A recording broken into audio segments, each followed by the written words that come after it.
Isso não é vida. Como é que você aceita, Rose? E aí com um homem que não lhe dá uma vida de gente? O que é que vocês estão fazendo aqui? O seguinte é esse. A gente cai na estrada atrás de um serviço. Porque eu careço de um serviço que é pra dar de comer esses meninos tudo, mas essa mulher.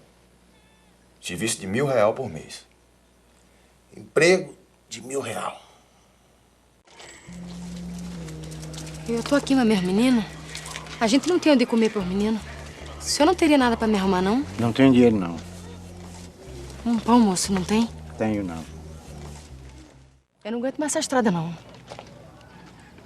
Eu não aguento mais essa estrada, não aguento mais essa bicicleta, não aguento mais ver esse menino passar necessidade. Quem dá um pobre empresta a Deus, Rose.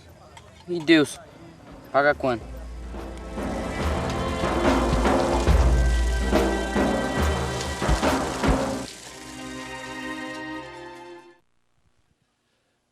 O nosso tema hoje é indo de mal a pior. E talvez você pense que isso só acontece nos vídeos, ou nos filmes.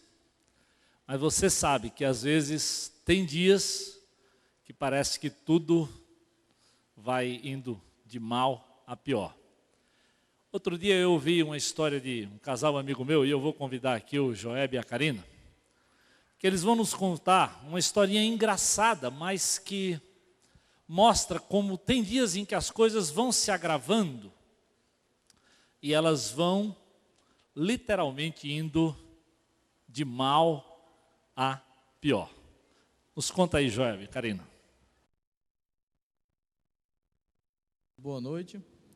Alguns irmãos já ouviram essa história, mas eu acho que é bem dentro do que o tema vai ser falado hoje à noite. Eu e a Karina, nós casamos há 4 anos. 3 anos e meio. É porque eu já arredondo. E na época a gente tinha pago a festa de casamento, compramos apartamento e tal, e quando foi montar a casa, negócio de um guarda-roupa que tinha que comprar, a gente resolveu comprar só uma arara, né, aquele negócio de loja de empendurar roupa, provisoriamente até respirar, e compramos essa arara. Mas logo a gente percebeu que tinha que, de fato, comprar um guarda-roupa ou fazer um closet lá no apartamento. E quando a gente foi fazer a avaliação, percebemos que saía muito caro, 3.000, muito caro o closet.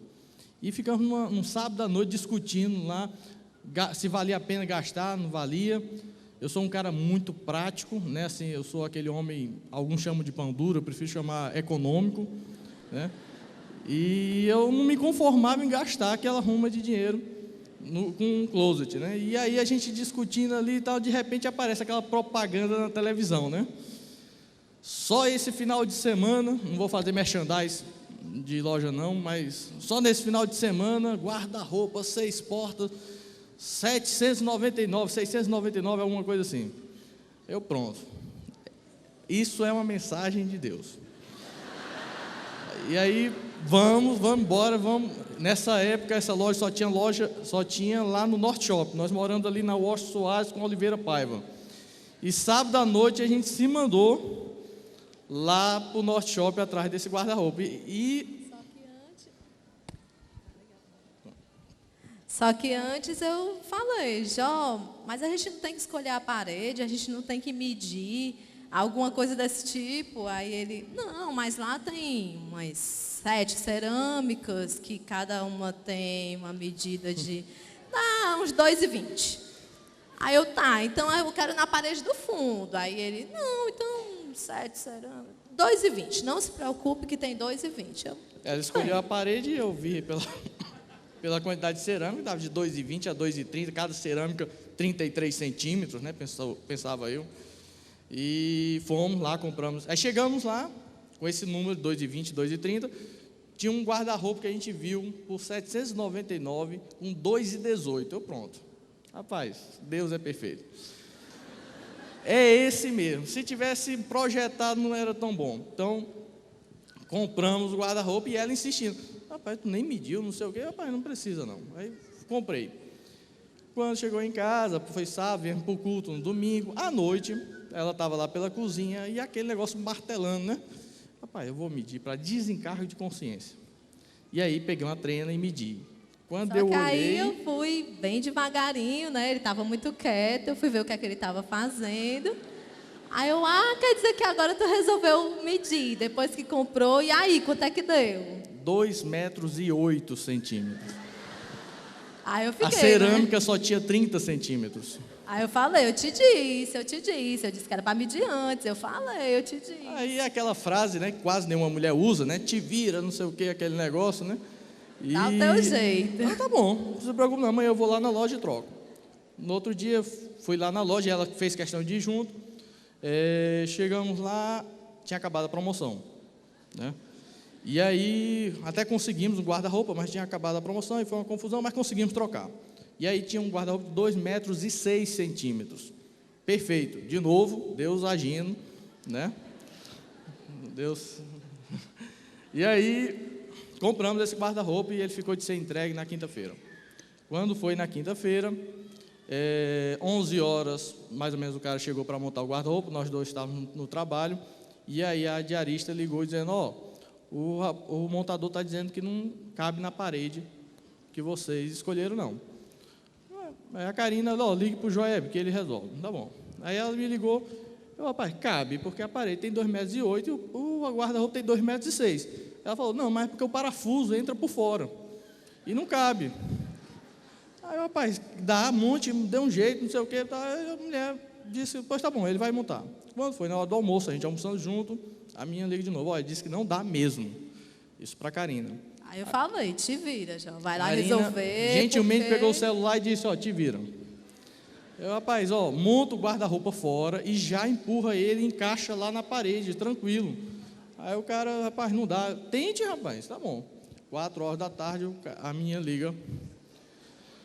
Rapaz, não deu, ele está montando na outra parede. Rapaz, mande ele parar, que eu estou indo para ir agora. Aí pedi dispensa lá, corri em casa. Quando eu cheguei lá, o guarda-roupa estava montado na outra parede. Mas não era essa parede. Então eu fiz o cara, tirei a roupa, né, a camisa, e fui lá ajudar o cara, botar a mão na massa mesmo. E aí fiz o cara desmontar o guarda-roupa, botei minha cama em pé, puxei o guarda-roupa para fora, desmontei, tentei montar ele com uma banda, de um jeito, do outro. Quando deu umas 6 e pouco da tarde, já estava exausto, ele também, já chateado da vida comigo. Aí, a gente tentando pela última vez, e o guarda-roupa não entrava por um pouquinho de nada que batia na parede. Irmão, me deu um acesso de fúria. Eu olhei para baixo, tinha um martelo. Eu peguei esse martelo e comecei a quebrar a parede do meu apartamento. Quebrei, bati, tal, até que aquele bateu na virga.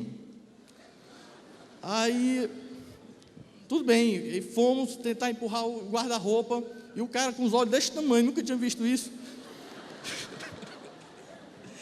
Quando a gente empurrou, por um pouquinho de nada, não passava. Aí eu olhei para ele, o senhor tem um serrote. Aí o cara disse, não, rapaz, eu venho montar guarda-roupa. Aí eu, não se preocupe não. Enquanto ele ficou por ali, eu peguei o carro, fui lá na esquina, tinha um depósito, comprei um serrote, o cara já fechando a porta, comprei um serrote, cheguei, quando eu chego com o serrote na mão, o cara não acredita. Eu comecei a serrar o guarda-roupa novo, que estava... Serrei uma banda, quando eu estava serrando, o cara se mandou. E ficou só eu e a diarista. A diarista é assim, irmão, desse tamanho, tá? Bem magrinha, mas bem magrinha mesmo, tá? Neide, o nome dela. Eu, Neide, eu e tu nós vamos botar esse guarda-roupa, porque agora eu já serrei desse lado, vai dar. E eu e a Neide empurrando e nada. Quando eu, rapaz, é porque tem que serrar do outro lado. Aí serro do outro lado, também não dá. Neide, é o seguinte, nós vamos puxar esse guarda-roupa. É porque eu não tenho um mapa aqui para desenhar lá, mas acredita em mim. Era só puxar o guarda-roupa para cima e empurrar ele encaixadozinho, bonitinho na parede. E aí eu peguei, já 7 horas, alguma coisa isso, e a Karina não tinha chegado ainda. Eu peguei esse guarda-roupa com todas as minhas forças, balancei esse guarda-roupa e puxei ele para cima de mim, de modo que ele ficasse bem retinho e fosse em direção à parede. Irmãos, eu fiquei preso atrás desse guarda-roupa. A posição, todo mundo, ninguém vai rir, mas a posição era mais ou menos essa. Preso aqui, com a parede aqui e sem mexer aqui, só fazia isso daqui eu. E aí faltava, aí o plano precisava o que agora? A Neide empurrar o guarda-roupa. E a Neide não conseguiu, lógico, né? 5 minutos depois eu já estava desesperado, eu, Neide, liga para a Karina, ela tem que chegar aqui para resolver, e eu lá. Aí a Neide me ligou, dona Karina, é o seguinte, é porque o Joab está preso atrás do guarda-roupa. Aí eu, atrás do guarda-roupa, então você vai lá e pede para ele sair de lá, né?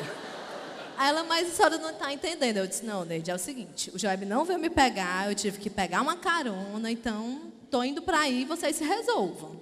Para encurtar a história, depois já, se eu tivesse força ali, eu já tinha rebolado esse guarda-roupa pela janela, mas aí eu disse, Neide, olha nas janelas, vê qual é o vizinho que está em casa, e isso eu lá, só mexendo nisso aqui, ó. Vai lá e vai bater na porta do vizinho e chama. O vizinho que estava é exatamente o vizinho de cima, né? E ela foi lá e bateu lá na porta, o vizinho não entendeu, mas veio. Quando ele chegou e viu eu batendo lá, quebrando tudo lá, ele, rapaz, tentou derrubar o prédio. Aí eu, e ele conversando comigo, e eu lá preso atrás do guarda-roupa, eu, não, amigo, depois eu lhe explico. Deixa eu só puxar esse guarda-roupa. Encurtando a história. O guarda-roupa hoje está montado na mesma parede que o cara tinha montado às 11 horas da manhã. É, porque quando eu cheguei em casa, que eu vi a confusão, a casa toda revirada, cheia de poeira, o dinheiro da diária tinha ido embora, né? Aí eu, Jó, vem cá. A cama em pé. A cama em pé, as roupas na sala. Eu, Jó, me diz uma coisa. Por que você simplesmente, já que não dava, não colocou o guarda-roupa na outra parede? Aí ele, mas estava na outra parede, só que você tinha dito que era na outra. Eu disse, bem, mas se não dava, você me ligava, perguntava o que eu achava e resolvia, botava na outra mesmo. E, enfim, tá na outra até hoje. Ele podia ter me ligado, podia ter se resolvido por telefone, mas a comunicação falhou e estava realmente mal a pior. A laje já foi refeita lá, tá bem direitinho, o prédio não caiu, tá, pessoal? Obrigado. Obrigado. Êxodo capítulo 1. Nós estamos encerrando na caminhada bíblica, né? Com a história agora de Moisés. E em Êxodo capítulo 1, o povo de Deus tem uma história que é mais ou menos que vai de mal a pior, o início do livro de Êxodo. Preste atenção a partir do versículo 8. A Bíblia diz assim: subiu ao trono do Egito um novo rei, que não sabia sobre José. E disse ele ao seu povo: vejam, o povo israelita é agora numeroso e mais forte que nós. Nós temos que agir com astúcia para que não se tornem ainda mais numerosos. E no caso de guerra, aliem-se aos nossos inimigos, lutem contra nós e ainda fujam do país. Estabeleçam, pois, sobre eles chefe de trabalhos forçados para os oprimir com tarefas pesadas. Então o povo de Deus já estava numa terra distante, já havia perdido o seu grande líder naquela terra chamado José. Tinha entrado um novo faraó que não sabia nada daquele homem que havia abençoado toda a nação do Egito, que era José, através daquele sonho, né, dos 7 anos de vacas magras e dos 7 anos das vacas gordas. E o povo então tinha aumentado, era numeroso, e esse novo rei que entrou não tomou conhecimento dessa história, não havia conhecido José, viu só que o povo estava se tornando cada vez maior e decidiu agir, a Bíblia diz, com astúcia para com aquele povo. Ou seja, se não bastasse o fato do povo estar fora de casa, se não bastasse o fato de ter perdido o grande líder, agora o novo rei diz: estão muito numerosos e nós precisamos tomar uma posição. E a Bíblia diz que ele agiu com astúcia com aquele povo. Essa palavra descreve aquela mesma natureza que a Bíblia diz lá em Gênesis da serpente. Ela era astuta, ou seja, ele preparou armadilhas para o próprio povo de Deus.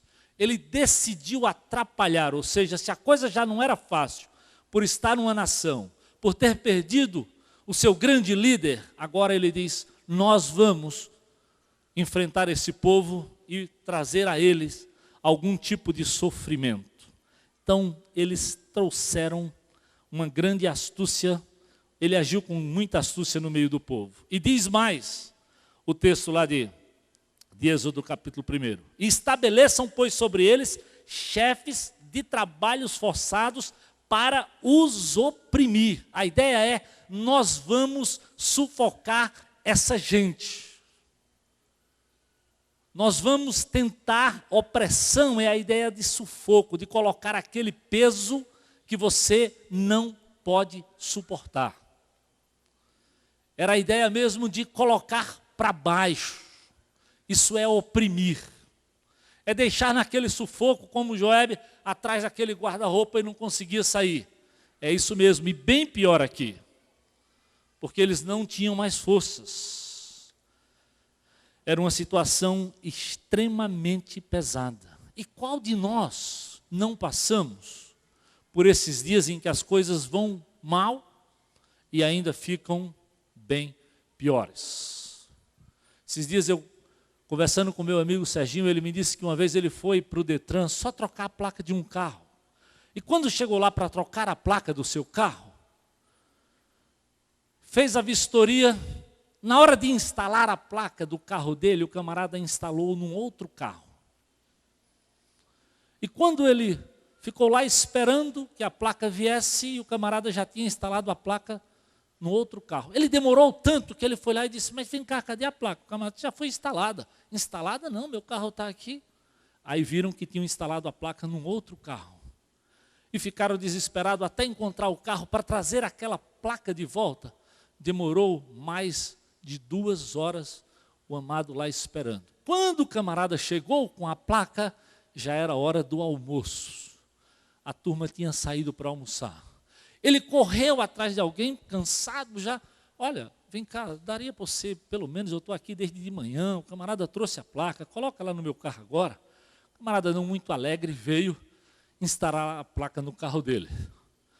Quando ele voltou para o carro com o rapaz, ele chegou e constatou que porque o carro estava parado naquele lugar, ele tinha recebido uma multa.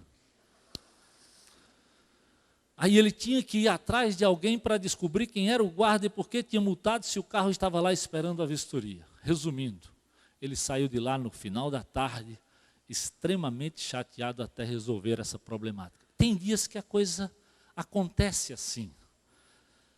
E quando isso acontece, quando as coisas talvez na sua vida têm ido mal e talvez vão ficando ainda mais difíceis, veja o que Deus fez na história desse povo, que tem a ver comigo, que tem a ver com você e que pode mudar essa trajetória de quando as coisas vão de mal a pior.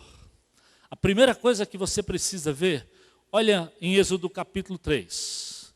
Êxodo capítulo 3, versículo 7 diz assim, disse o Senhor, Êxodo 3, 7, de fato eu tenho visto a opressão sobre o meu povo no Egito.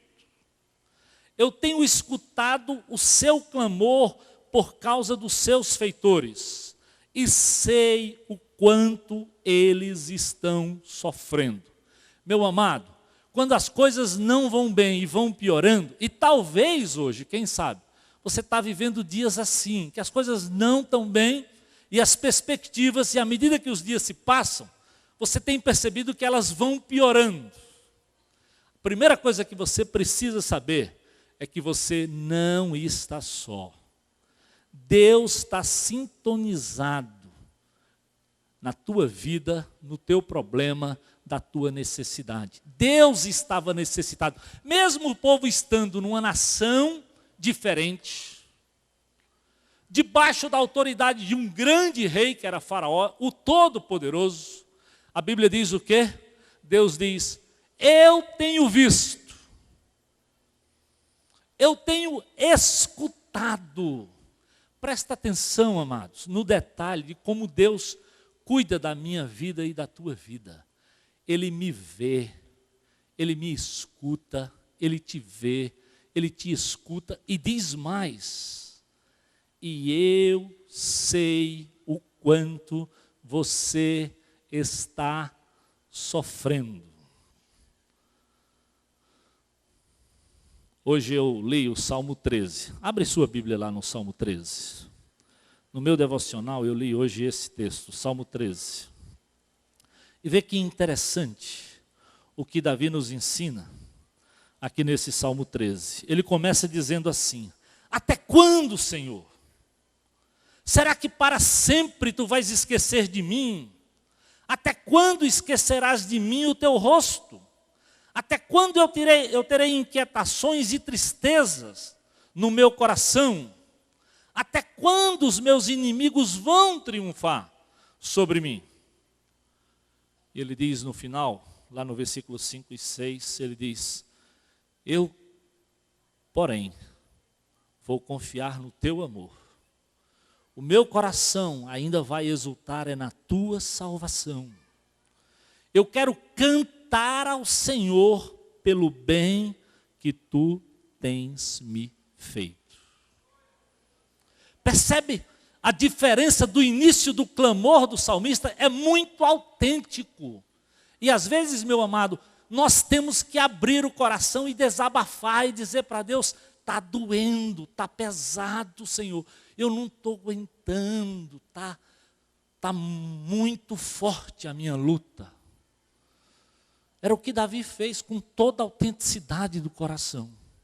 Era o que esse povo aqui no Egito também estava passando. Muita opressão, muita astúcia, trabalho muito pesado mesmo o Faraó tinha colocado sobre eles. Chefes que eram literalmente capatazes para marcar colado, para descer o rei de verdade. A ideia de opressão era algo que eles não podiam suportar, além das forças deles. Se você já duvidou, meu amado, do amor de Deus, e eu sei que às vezes você diz assim: por que comigo? Parece que Deus esqueceu de você. Leia essas palavras de Êxodo 3 e 7 e compreenda o que tem do conteúdo do amor de Deus aqui por mim e por você. Um Deus que me vê. Você percebe? Um Deus pessoal que me vê, conhece a minha necessidade.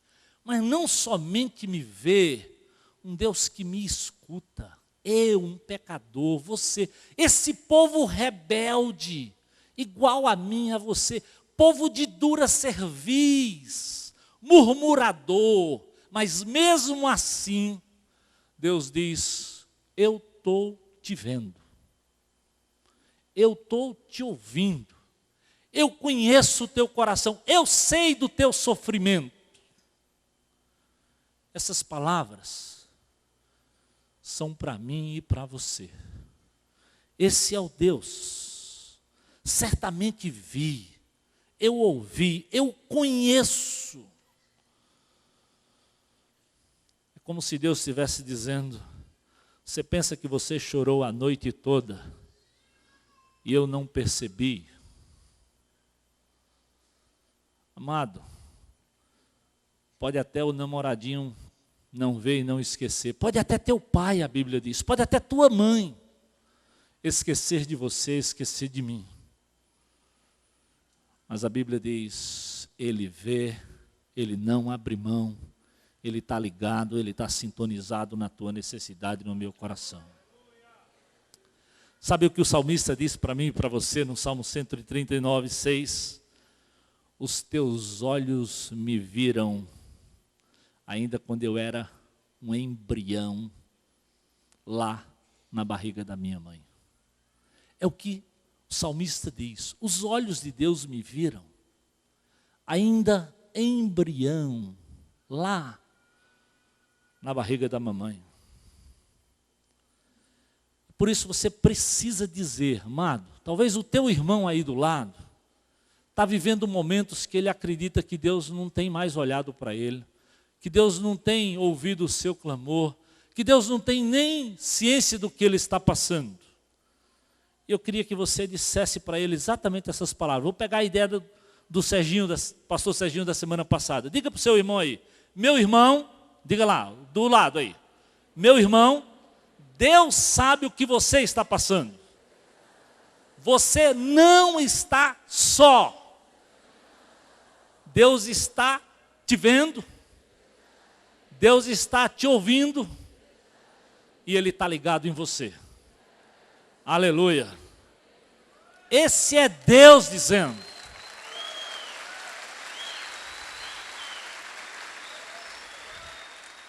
É Deus falando comigo, meu amado. É Deus falando com você. Como se Ele tivesse: eu sei o que vocês estão passando aí no Egito. Eu sei talvez os corpos que estavam lá no rio Nilo. Veja que em Êxodo 1, versículo 14, voltando lá em Êxodo 1, versículo 14, Deus diz assim: olha, tornaram-lhes em amargura, vida amarga, impuseram sobre vocês árdua tarefa para preparar barro, fazer tijolos, executar todo tipo de trabalho agrícola. Em tudo os egípcios lhes sujeitaram a uma cruel escravidão. Deus diz: mas eu estou vendo, eu sei que vocês estão passando por isso. Então, meu amado, eu não sei o que você está passando, mas a Bíblia me diz que eu e você nesse mundo passamos por tribulações, passamos por mais dias, menos dias, você e eu passamos por situações de muita pressão, onde parece que alguém quer nos empurrar para baixo, onde parece que nós não temos mais uma perspectiva de vida. E é nessas horas que você precisa lembrar da palavra de Deus. Esse Deus, que era o Deus de Israel, a Bíblia diz, é o meu Deus, o Deus de Jacó, o Deus de Moisés, é o teu Deus, é o meu Deus. E assim como ele viu lá na nação de Israel, ele vê aqui em Fortaleza, ele vê a tua problemática, ele vê a tua situação. Então, ouse esperar e confiar no Senhor. Eu sei, diz o Senhor, o quanto eles estão sofrendo. Sabe por que ele sabe? Porque no Salmo 139, 5, o que é que Davi diz para nós? Tu me cercas por detrás e pela frente, e pões a tua boa mão sobre mim. Sabe o que é que Deus diz? Que Ele me cerca por trás, pela frente, e ainda coloca a sua mão sobre a minha pessoa. Isso é pessoal, não é sobre mim, é sobre você. Deus me cerca, Deus lhe cerca, meu amado, por detrás, pela frente, e ainda coloca a sua boa mão sobre você. Não perca isso de vista. Quando as coisas estiverem indo de mal a pior, acredite que esse Deus que se revelou lá para a nação de Israel, rebelde assim como eu e você, de dura cerviz assim como eu e você, em desobediência muitas vezes como eu e você, ainda assim, a Bíblia diz que Ele amou Israel, Ele amou a igreja, Ele amou a você, Ele amou a mim. Esse é o Deus do Salmo 139, versículo 5. Esse é o Deus que Jeremias diz: eu sei que pensamentos eu tenho a vosso respeito. Pensamentos de paz, não de mal, para vos dar o fim que desejais. Você percebe O pensamento que Deus tem para mim e para você é pensamento de paz, não de mal. Se as coisas vão mal hoje, meu amado, acredite que Deus tem para você algo diferente de paz. Jesus diz: eu vim para lhes trazer paz, e paz em abundância. E onde eu e você vamos encontrar paz se não for no Senhor? E com o Senhor, a Bíblia diz o quê? Que é melhor, Provérbios 17:1, pão seco, se for com o Senhor, do que o banquete, se Deus não se fizer presente. O problema é que eu e você pensamos que paz está em dinheiro, está em ser aceito, está nas posições. A Bíblia diz, amado, para mim e para você, paz é fruto do Espírito. Não há como encontrar paz, senão no Senhor. É Ele que vem ao meu encontro. O Deus de Moisés, o Deus de Davi, o Deus de Jeremias, meu amado, ainda vive e se importa com você. Diga aí para o seu amado, exatamente isso. O Deus de Moisés, o Deus de Davi, o Deus de Jeremias, ainda vive, meu amado, e se importa com você. Amém. Aleluia. Glória a Deus.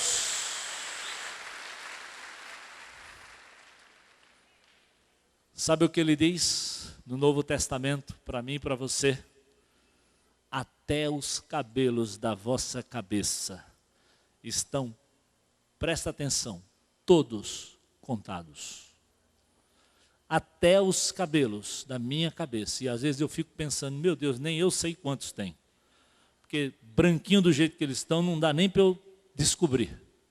Mas sabe o que a Bíblia me diz? Que Ele sabe absolutamente todos, porque eles estão contados. Por isso Ele diz, não temais, bem mais valeis do que os muitos pardais. Sabe o que Ele diz? Que Ele estará comigo e com você todos os dias, amado, até a consumação dos séculos. Ele diz que começou boa obra na minha vida e na tua vida, e Ele vai completar até o dia de Cristo Jesus.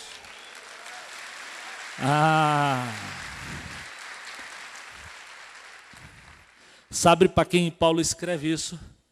Para os filipenses. Da prisão, no meio de muito sofrimento, ele diz, mas eu sei que aquele que começou boa obra vai completar. Mesmo quando as coisas estão indo de mal a pior, meu amado, Deus não me abandona, Deus não te abandona. Isso não é promessa de homens, isso não é promessa do pastor, do irmão, do pequeno grupo, é promessa do Deus Todo-Poderoso.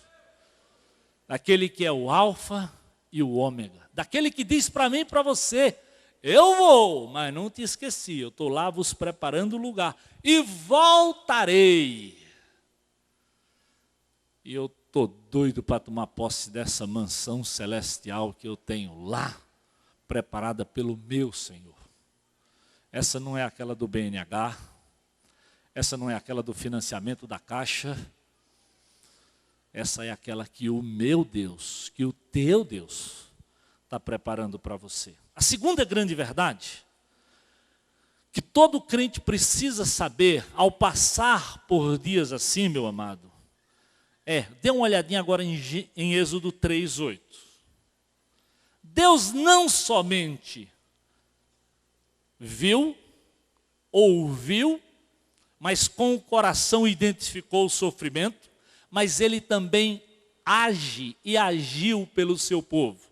Diz o versículo 8 de Gênesis, ou de Êxodo capítulo 3, por isso, presta atenção, Deus falando, desci para livrá-los das mãos dos egípcios e tirá-los daqui para uma terra boa e vasta, onde manam leite e mel. Ele diz, porque eu vi, porque eu ouvi, porque eu sei o que vocês estão passando, eu agora vou agir. E sabe o que é que Jeremias diz? Quando ele age, quem pode impedir? Nada pode impedir. Agindo ele, meu amado, não tem quem possa impedir. E ele vem ao nosso encontro. Veja o que ele diz, eu vou descer para tirá-los daqui para uma terra boa. Ou seja, Deus vem ao nosso encontro para mudar a história da minha vida e da tua vida. Sabe, nós que gostávamos só de brincadeira, da bagunça, hoje nós entendemos onde há esperança na pessoa de Jesus. Nós conhecemos um amor que transcende, que não é interesseiro, que me deu sem que eu merecesse absolutamente nada. Semana passada nós cultuamos o Deus que ressuscitou, o Deus que vive, o Deus que age. E é exatamente o que Ele está fazendo aqui. Eu desci para ir ao encontro de vocês. Não é a primeira vez que a Bíblia diz que Deus desceu. Lá em Gênesis capítulo 11, na história da Torre de Babel, a Bíblia diz que Deus desceu para ver o que estava acontecendo. Em Êxodo 19, sabe o que a Bíblia diz? Deus também desceu para falar com Moisés e lhe dar a lei. Deus desce às vezes para nos disciplinar, porque Ele nos ama, como Ele fez lá, no episódio da Torre de Babel. Deus desceu também para falar com Moisés, para lhe dar a lei, para instruir o povo. E às vezes Ele desce para falar comigo e com você, às vezes para nos disciplinar, para nos mostrar o caminho, mas Ele vem ao encontro da minha e da tua necessidade. Ou seja, Ele não está lá ausente. Sabe o que João diz agora no Novo Testamento? Não só que Ele desceu, diz, Ele veio. Não é o que João diz para mim e para você? Em João 1,12, Ele veio para os que era seu, mas os seus não o receberam, mas aquele que receberam, deu-lhes o poder de serem feitos filhos de Deus. Agora Ele veio ao meu encontro. É por isso que lá em Mateus Ele diz, é Deus conosco, é Emanuel. Em João 1, versículo 14, João diz, agora nós vimos a sua glória, glória do unigênito do Pai. Ele habita, meu amado, no meio de nós. Onde estiverem 2 ou 3 reunidos em meu nome, o que é que ele diz? Eu estarei com vocês, eu estarei no meio de vocês. Meu amado, isso é promessa do Senhor. Isso é palavra do Senhor para mim e para você. Ele não somente vê o meu e o teu sofrimento, mas Ele vem ao meu encontro, ao teu encontro, da minha e da tua necessidade, e Ele age, e Ele promove as mudanças. Sabe por que Ele desceu? Diz o texto lá, para livrá-los das mãos dos egípcios. Veja em Êxodo capítulo 5. Abre a sua Bíblia lá, Êxodo capítulo 5. Moisés então, foi falar lá com Arão. Moisés e Arão foram falar com o faraó. E diz o texto, assim diz o Senhor, o Deus de Israel, eles falando para faraó, deixa meu povo ir para celebrar-me uma festa no deserto. E faraó respondeu, quem? Quem é o Senhor? Para que eu lhe obedeça e deixe vocês sair?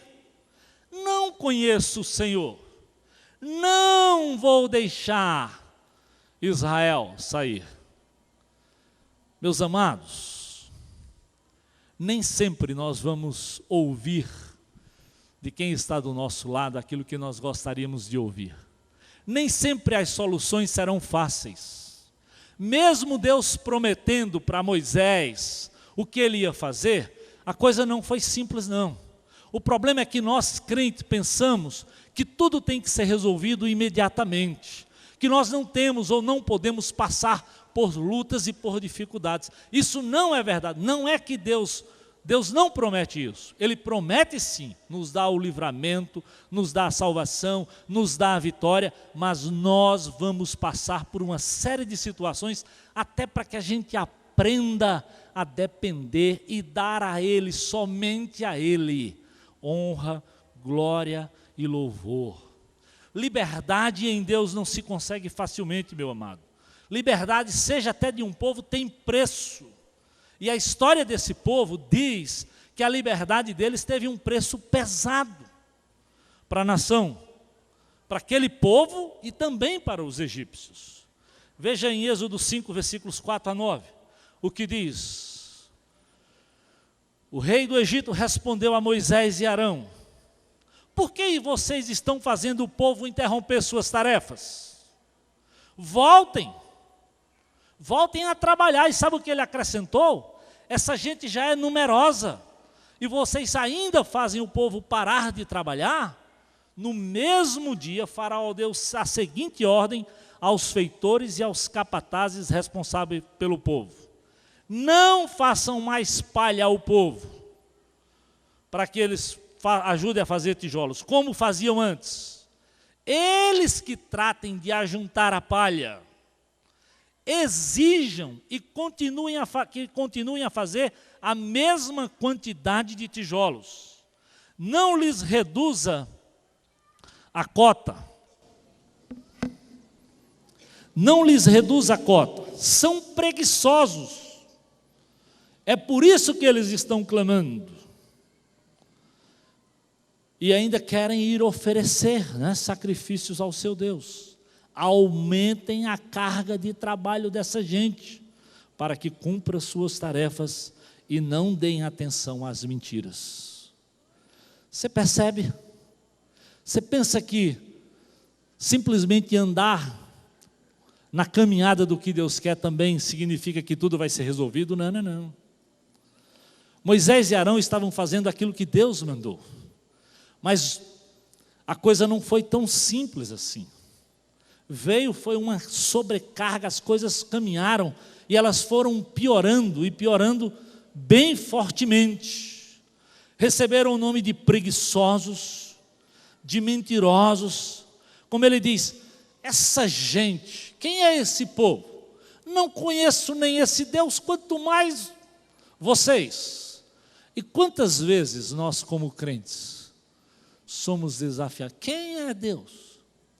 Quem são vocês? Quem é esse Deus que vocês cultuam? Não os conheço, não fornece palha coisa nenhuma. Jesus nos adverte, meu amado, que no mundo nós temos lutas e tribulações. Veja que no versículo 13 e 14 de Êxodo 5, a coisa complica ainda mais. Êxodo 5, 13 e 14. Enquanto isso,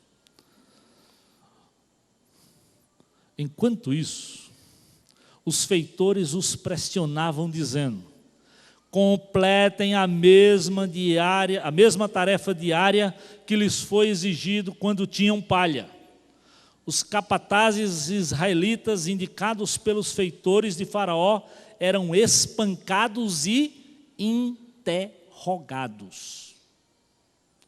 Você percebe como a coisa ia ficando cada vez mais difícil? Ao ponto que quando chega no versículo 23 de Êxodo capítulo 5, veja o que o próprio Moisés diz: desde que me dirigi ao Faraó para falar em teu nome, Deus, ele me tem maltratado e maltratado o meu povo, e tu de modo algum libertaste o teu povo. Moisés disse: Senhor, eu fiz o que o Senhor mandou e o negócio complicou e a coisa piorou. E às vezes, meus amados, quando nós começamos a obedecer e a fazer a vontade de Deus, as coisas podem complicar mesmo. Por exemplo, ter um namoro em santidade para quem vinha tendo um namoro completamente errado, é complicado, não é fácil não. Parar de falar besteira, quando você vinha acostumado a falar palavrão a 3x4, não é tão simples não. Ter um negócio honesto, recolhendo os impostos, pergunta para qualquer empresário, não é fácil não.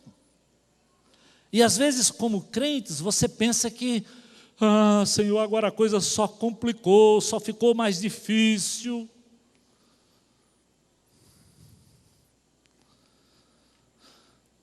Não. Deus deixa claro na vida desse povo, na minha vida e na tua vida, que às vezes aquilo que nós passamos tem um propósito de também nos aperfeiçoar para situações vindouras. Lá em Deuteronômio 8, versículo 3, sabe o que Deus diz para esse povo nesse mesmo contexto? Sabe por que Ele te humilhou? Sabe por que Deus te deixou ter fome, ó povo? Sabe por que Ele te sustentou com um maná que vocês não conheciam? Nem seus pais conheceram? Foi para te dar a entender que não só de pão viverá o homem, mas de tudo que procede da boca de Deus. Sabe por que Deus às vezes permite que na minha vida e na tua vida as coisas possam ir até de mal a pior? Para que eu e você aprendamos que é Ele que nos sustenta. Para que eu e você aprendamos que nós temos que ser humildes, nós temos que entender que a saída não está em nós, não está no nosso entendimento, da nossa inteligência, na nossa capacidade, no nosso egoísmo, na nossa formação, na nossa suposta sabedoria, porque a verdadeira sabedoria é aquela que vem do Senhor. E Ele permite na tua vida, ou talvez está permitindo hoje na tua vida determinadas coisas, sabe para quê? Assim como Ele fez na vida desse povo, na minha vida, para que a gente se mantenha humilde, na sintonia, na dependência de Deus, porque Ele quer que eu e você, cada dia, presta atenção, meu amado, a Bíblia diz que você não sabe o dia de amanhã, eu não sei o dia de amanhã. É por isso que eu preciso depender de Deus, hoje, amanhã, depois, todo o tempo, todo o tempo, todo o tempo. 1 Pedro 1,6, sabe o que ele diz? Exultem, ainda que agora, por um pouco de tempo, vocês sejam entristecidos por todo tipo de provação. Meus amados, esse é um tempo da nossa peregrinação, que nós passamos por uma série de provações. Mas sabe o que a Bíblia diz para mim e para você, tanto no Velho como no Novo? É preciso exultar e depender e buscar aprender as lições que Deus tem para a minha vida e para a tua vida. Cada dia, meu amado, é um dia novo. Ninguém é tão experiente, tão sábio, tão inteligente, tão que não precisa depender de Deus. Precisamos todo o tempo, toda hora. E ele diz, e ainda que por um tempo você passe por provações, Deus não vai te deixar no deserto, foi o que o pastor ensinou aqui domingo, há 15 dias atrás. Ele não te abandona. Sabe aquela musiquinha que a gente canta do Kleber, né? Que diz assim, Ele não me deixa lá no deserto, Ele investe, Ele me ama, Ele te ama, Ele age, e quando Ele age, meu amado, ninguém pode impedir. Ele podia e fez a mudança que o povo precisava, daquela situação terrível para uma terra que mana leite e mel. E para concluir, a terceira coisa que você precisa aprender, lembra bem, primeiro, nós aprendemos que Deus está ligado, Ele não esqueceu de você. Segunda coisa é que Ele age, Ele vem ao encontro da tua necessidade. E a terceira e última coisa é que eu e você precisamos esperar esse livramento do Senhor. Veja capítulo 6, versículo 1. Agora o Senhor fala a Moisés. Não é Moisés falando com Deus. Capítulo 5, versículo 22 e 23 era Moisés falando com Deus. Agora no 6, versículo 1, é Deus falando com Moisés, falando comigo e com você. E ele diz assim: agora você verá o que eu farei ao faraó. Por minha mão poderosa, ele os deixará ir. Por minha mão poderosa, ele os expulsará do seu país. Você prestou atenção que Deus tentou dizer para Moisés bem claramente? Moisés, não é pela tua força, não é pela força do povo. Deus diz e repete, é pela minha mão poderosa. Sabe quem faz diferença na minha vida, meu amado? É o Senhor. Sabe quem é capaz de lhe tirar das trevas para a luz? É o Senhor. Sabe quem pode firmar os teus passos sobre a rocha? É o Senhor. Só Ele pode me conduzir e te conduzir em vitória e em triunfo. Então não há esperança, como os discípulos disseram, para onde iremos nós, se só tu tens as palavras de vida eterna? Para onde nós vamos? Para o governo? Para qualquer tipo de autoridade? Para a polícia? Se só o Senhor tem palavras de vida eterna. Era o que ele estava ensinando ao povo, é pela minha mão poderosa que vocês vão sair dessa história. É pelo meu poder. É por isso ele diz para esse povo lá em Deuteronômio 8, não diz, pois, que foi pela força do teu braço. Não é não. Sabe onde estão as tuas vitórias e as minhas vitórias? Quando nós dependemos de Deus.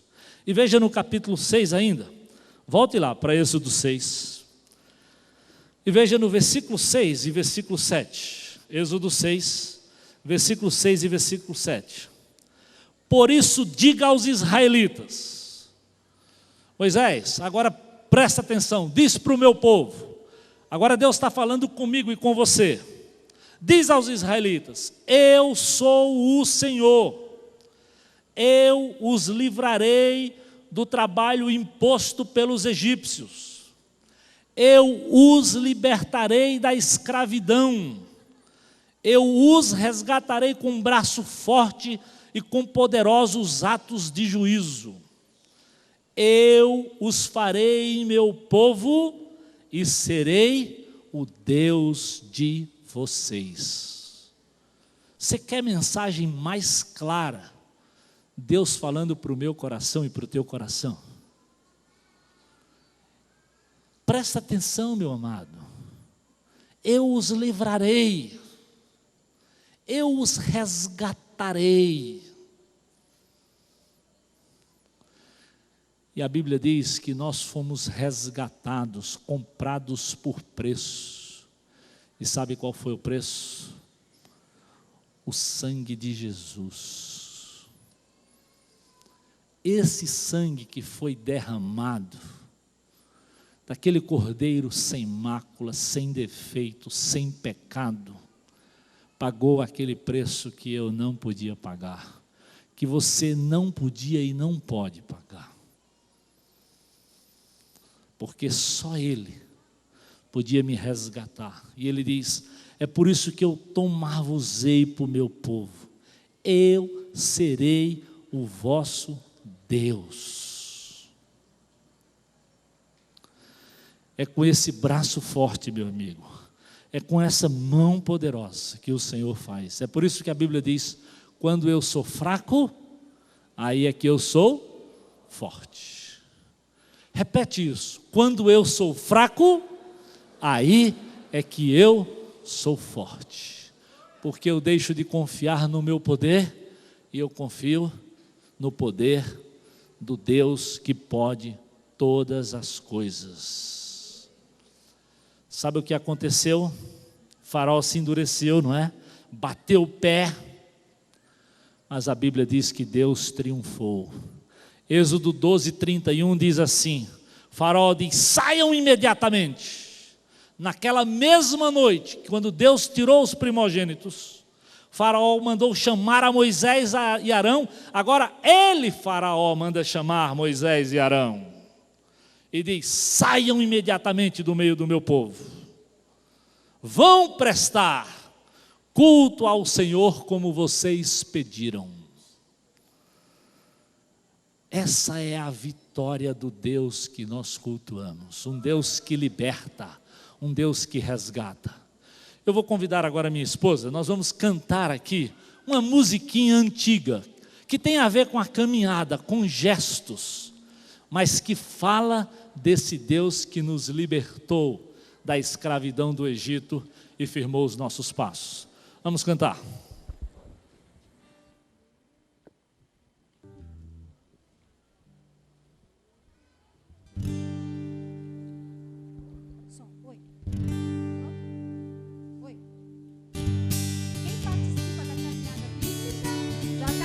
Pronto para fazer o gesto, tá bom? Então você pode me acompanhar. Quem sabe pode cantar, a letra vai sair aí e a gente pode fazer o gesto, tá bom? No Egito escravo fui, sim, sim, oh sim. No Egito escravo fui. Espera um pouquinho, tirar um pouquinho mais alto.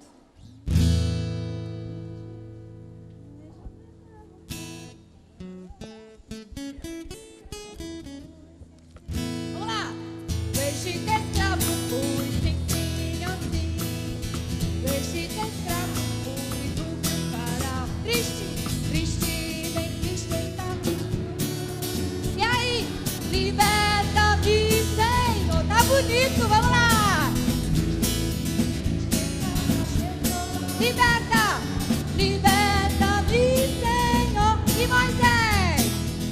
Moisés foi a Faraó, sim, oh sim. Moisés foi a Faraó e lhe disse assim: deixa sair meu povo para prestar-me culto, assim diz o Senhor. Deixa sair meu povo para prestar-me culto, assim diz o Senhor. E o Faraó? Faraó se endureceu, sim, sim, ó sim. Aí, Faraó se endureceu e não deixou. E Deus enviou 10 pragas, e assim, tá bonito, vamos lá, Deus enviou 10 pragas, banhou só e assim nos livre agora então estou, sim, sim, ó sim, livre para ir. Quero prestar-te culto, quero cantar-te glória, glória a ti. Quero ver um glória bem bonito, vamos lá. Quero cantar-te glória, glória a ti, Senhor. Agora com as palmas. Glória, glória, aleluia. Glória, aleluia a ti, Senhor. Glória, glória, glória, aleluia. Glória, aleluia a ti, Senhor. Uhul!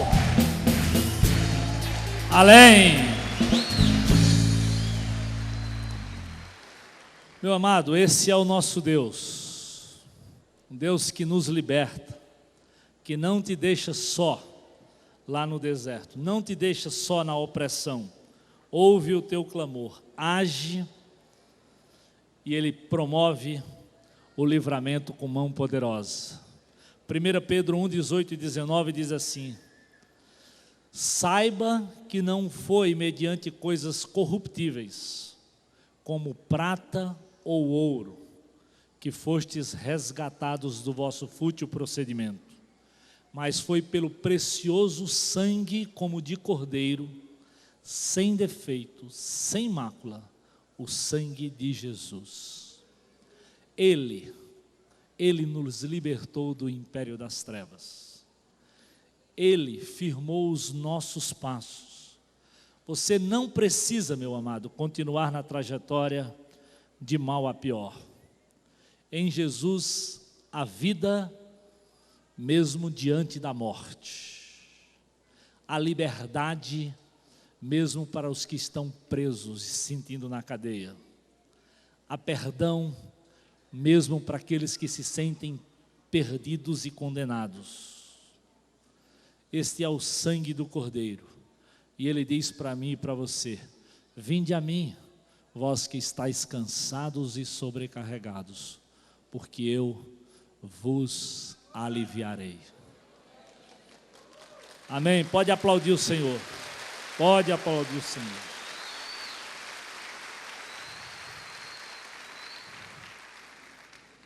Vamos orar a esse Deus. Senhor Jesus, eu quero te louvar por essa obra redentora na pessoa de Jesus Cristo. Eu quero te louvar, Senhor, porque assim como a nação de Israel não continuou na trajetória de mal a pior, o Senhor os levou para uma terra prometida que mana leite e mel. Em Jesus, o Senhor também muda a minha vida, as nossas vidas, a nossa história. Oh, Senhor Jesus, eu não sei quantos hoje aqui do teu povo estão com esse sentimento que na sua vida as coisas estão indo de mal a pior. Mas eu sei que o teu Espírito pode fazê-los compreender e olhar para esse Deus que os vê, para esse Deus que os ouve, para esse Deus que nos entende e encontrar no Senhor paz. Talvez aqui hoje, Senhor, também há pessoas que entraram nesse lugar, também que as coisas estão totalmente erradas, não estão indo bem, talvez até de mal a pior. Só há esperança, meu amado, na pessoa de Jesus. Só há vida na pessoa de Jesus. E hoje Ele quer mudar a tua história. Ele quer firmar os teus passos. Quer te dar liberdade, quer te dar vida eterna.